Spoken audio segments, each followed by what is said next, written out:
দোতলা বাড়ি, ঠাকুর দালান, পূর্বের জাঁকজমক নেই, কিন্তু দুর্গোৎসব প্রতি বছর হয়ে চলেছে। বাড়ির কর্তা অবিনাশ চাটুর্যে নিজে আমাকে দিঘির ধারে বসাতে নিয়ে গেলেন। জমিদার বাড়ির পর একটা বড় আমবাগান, তারপরেই দিঘি। দেখে মনে বড় আনন্দ হলো। নিথর কালো জল, একদিকে বাঁধানো ঘাট, বাকি তিন দিকে গাছপালা আর ঝোপ জঙ্গল। একটা বর্ষা কোকিল ডাকছে কোথায় বসে। এমন নির্জন পরিবেশে মাছ ধরে আনন্দ আছে। বললাম, বাহ, বেশ দেখি। মাছ কিরকম? বড়শিতে ঠোকরায়? প্রচুর মাছ।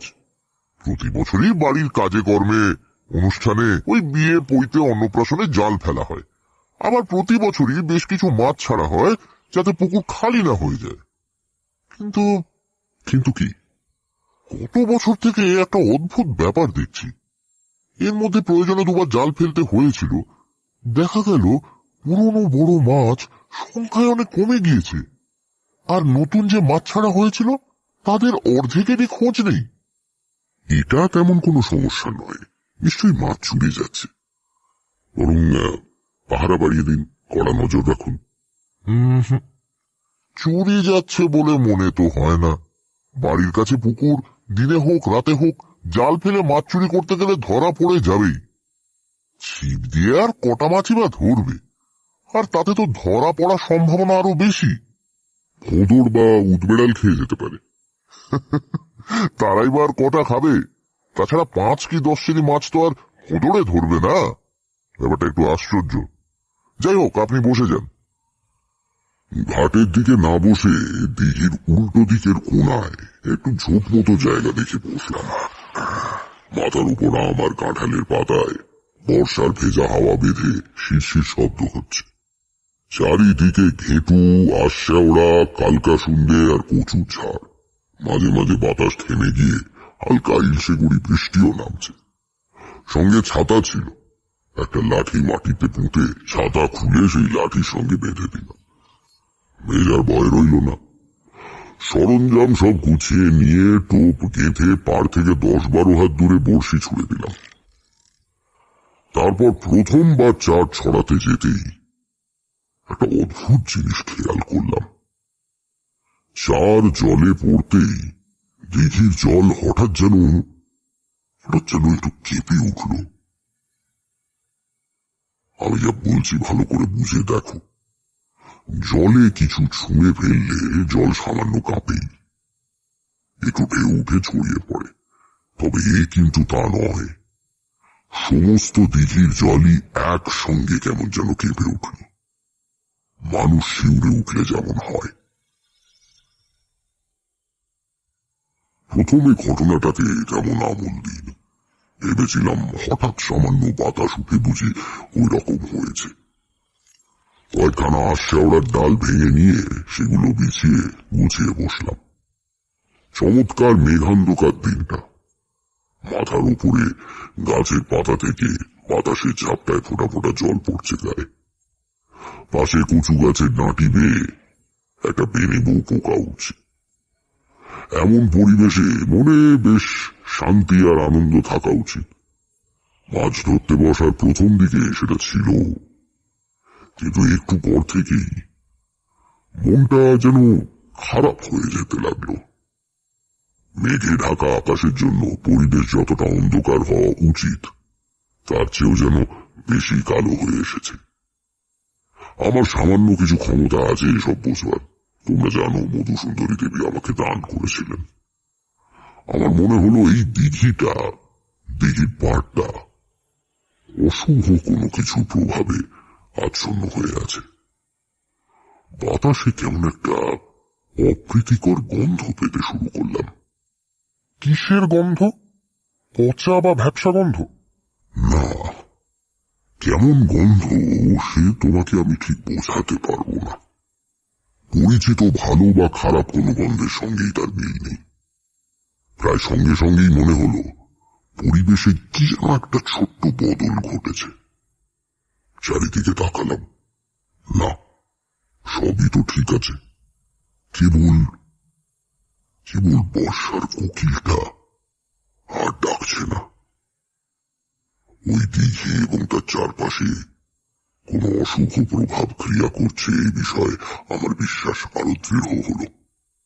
মহাডামরতন্ত্রে বলে অমানুষী কোন অমঙ্গলজনক প্রভাব থেকে পশু পাখিরা দূরে থাকতে চায়। জায়গাটা যে ভালো নয় নিজেদের সহজাত ক্ষমতা দিয়ে তারা সেটা মানুষের আগেই বুঝতে পারে। এক্ষেত্রে যা করা উচিত তাই করে রাখলাম। মহাডামরতন্ত্রের 3য় পটলে সাধকের আত্মরক্ষার নিয়ম বর্ণিত আছে। মনে মনে 12 বার গুরু প্রদত্ত বীজ মন্ত্র উচ্চারণ করে তারপর আত্মরক্ষার জন্য ডামরতন্ত্রে উল্লিখিত মন্ত্র উচ্চারণ করে দেহ বন্ধন করে নিলাম। বন্ধন বন্ধনেশ্বর বন্ধনেশ্বর বন্ধন বন্ধনেশ্বর বন্ধনেশ্বর। এখানে যে অশুভ প্রভাবই কাজ করুক না কেন সে আমার আর কোনো ক্ষতি করতে পারবে না। অবিনাশবাবু মিথ্যে কথা বলেননি। দিঘিতে সত্যি প্রচুর মাছ, 4-এরও গুণ আছে বলতে হবে। মিনিট 15-র মধ্যেই হাত না 2-4 বার কেঁপে উঠে একেবারে নিতালি হয়ে গেল। তামাক ধরাতে যাচ্ছিলাম, উপকূলকে ফেলে দিয়ে ছিপ চেপে ধরলাম। কড়কড় শব্দ করে দ্রুত বেগে হুইল উল্টো দিকে ঘুরে যেতে লাগলো। টান দেখে বুঝলাম অন্তত 7 কি 8 ওজনের মাছ বসে গিলেছে। বড়শি মুখে নিয়ে মাছটা পুকুরের নানা দিকে ছোটাছুটি করতে লাগলো। আমিও খেলতে দিলাম। এ সময় কখনো টান দিতে নেই বা হুইল গোটাবার চেষ্টা করতে নেই। এমন বড় মাছ হলে এক ঝটকায় বড়শি ছিঁড়ে নিয়ে উধাও হয়ে যাবে। ছোটাছুটি করবার সময় মাছটা একবার জলের উপর ঘাই দিল। বাহ, বেশ বড় মাছ। কিন্তু তারপরেই ঘটল এক আশ্চর্য ঘটনা।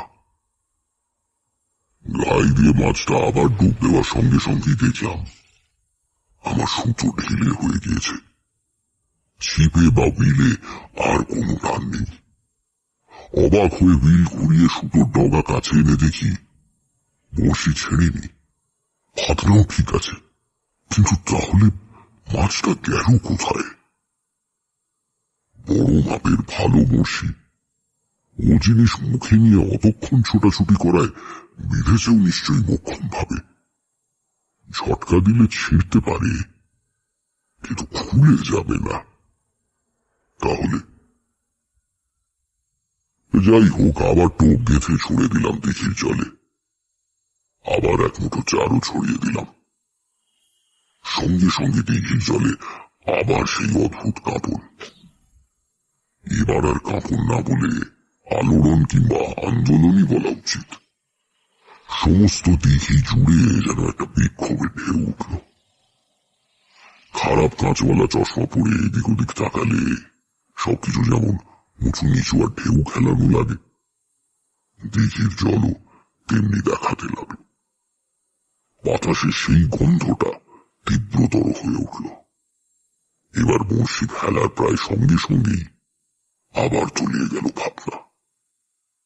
সত্যি মাছ আছে বটে দিঘিতে। শক্ত করে 2 হাতে চেপে ধরে রইলাম ছিপগাছা। আগের মতোই খেলতে লাগলো এই মাছটাও। এবার আমি শক্ত করে ছিপ ধরে আছি, যাতে হঠাৎ ঝটকা লেগে হাত থেকে ছিপ ফসকে না যায়। আগের অত বড় মাছটা পালিয়ে গেল। একাগ্র মনে জলের দিকে তাকিয়ে থাকতে থাকতেই বুঝতে পারলাম চারিদিকের অন্ধকার যেন আরো বেশি করে ঘনিয়ে এসেছে। আকাশ ঢাকা পড়েছে আরো গভীর কালো একখানা মেঘের চাদরে। বাতাস থেমে গিয়েছে। স্তব্ধ প্রকৃতি কি এক অনৈসর্গিক ঘটনার জন্য রুদ্ধ নিঃশ্বাসে অপেক্ষা করে রয়েছে। হঠাৎই আমি যেখানে বসে আছি সেখান থেকে 15-20 হাত দূরে মাছটা একবার ভেসে উঠল, আর সেই সঙ্গে 2টো কালো লোমশ বিভৎস হাত জল থেকে উঠে এসে মাছটাকে ধরে ফেলল। আমি বিস্ফারিত চোখে তাকিয়ে আছি। আমার সামনেই হাত দুটো মাছটার মুখের থেকে বড়শি খুলে সেটাকে ছেড়ে দিল জলে। সুতো আবার ঢিলে হয়ে গেল। শুধু গোটাবো কি, আমি তখন অবাক হয়ে দেখছি কাণ্ডখানা। মাছটা ছেড়ে দিয়ে হাত দুটো নিষ্ফল ক্রোধে বারবার মুঠো হতে আর খুলতে লাগলো। সে হাতে বড় বড় বাঁকানো নখ। মানুষের হাত সে নয়, পরিচিত কোনো পার্থিব প্রাণীরও নয়।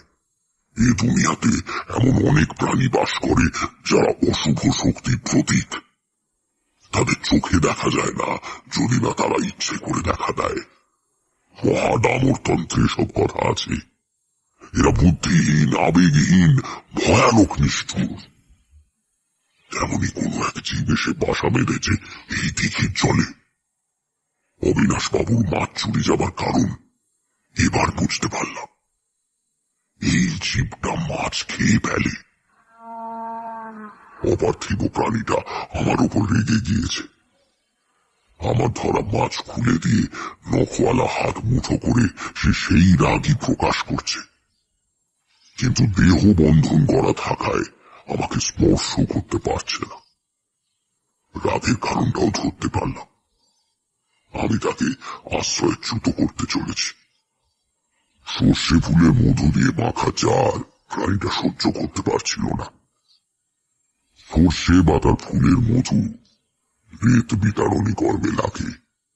দুধরাত খাঁটি মধুই দিয়েছিল আমায়। ভাবলাম সজ্জন অতিথিবৎসল অবিনাশ বাবুর একটা উপকার করে যায়। দিঘির চারদিকে ঘুরে মুঠো মুঠো চাল ছড়িয়ে দিতে লাগলাম। কিছুক্ষণের মধ্যে জলের ভেতর থেকে একটা জমাট অন্ধকারের স্তূপের মতো কি একটা জিনিস উঠে ঘন মেঘের ভেতর মিলিয়ে গেল।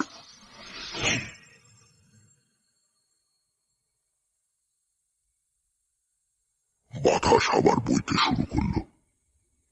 পরিবেশে ভেজা লতা পাতার স্বাভাবিক গন্ধ। আমি আবার জমিয়ে মাছ ধরতে বসলাম। বর্ষা কোকিলটা আবার ডাকতে শুরু করে